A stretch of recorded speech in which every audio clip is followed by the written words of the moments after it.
Okay, good morning. Welcome to my morning forecast on the 15th of July. As always, we'll look at key areas of market structure and high probability areas of interest. So if we get straight into it on euro dollar, on the daily, we can see that the swing structure is bullish and the internal structure is bullish. We have mitigated this weekly supply and that's causing us to have a pullback.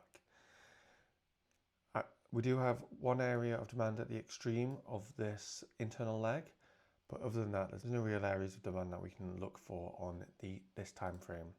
Okay, if we look on the 4-hour, we can see that the swing structure is bullish, the internal structure is bearish, and we have had this respected small internal bearish order flow for quite a while.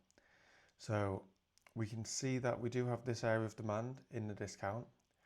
We could see price continue to respect the small internal order flow and continue into this area, and then this could be the catalyst to end the daily pullback, end the 4-hour pullback, and we could flip the small internal structure bullish. Why might this be a good zone to flip the order flow? Well, we can see that it's a sweep zone. It was formed through sweeping this liquidity, and we are in the discount, so it's well priced.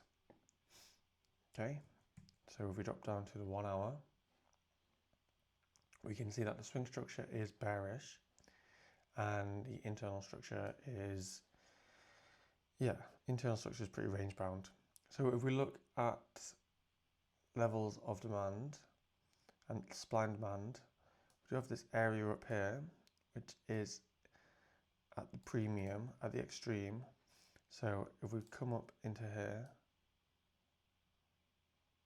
then we could see continue pushing down into this 4-hour level of demand. We have built up quite a lot of inducement above here now as well. So there's a lot of stops above this high.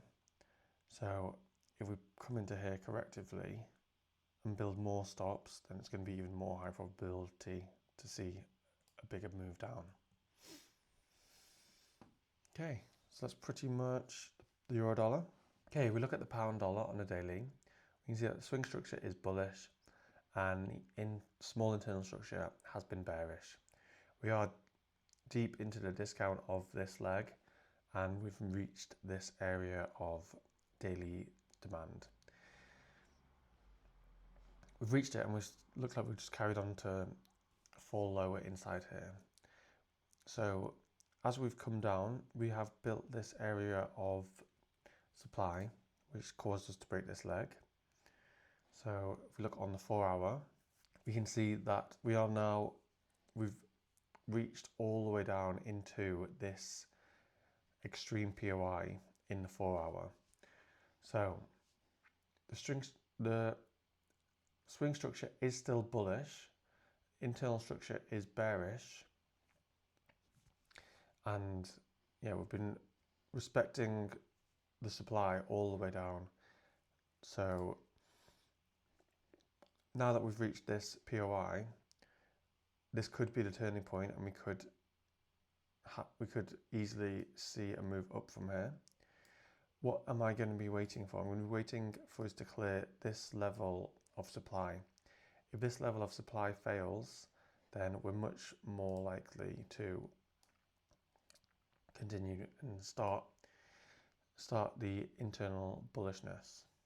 Okay, if we look on the 1-hour, this is pretty much tells us the same story. So we've got some swing structure is bearish, internal structure is bearish, got this small internal break here.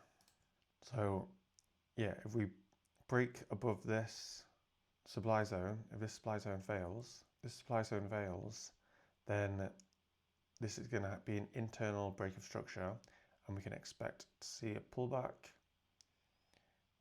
into this level of supply that we leave behind, fresh level of supply, and then we can use this to follow the bullish order flow back up.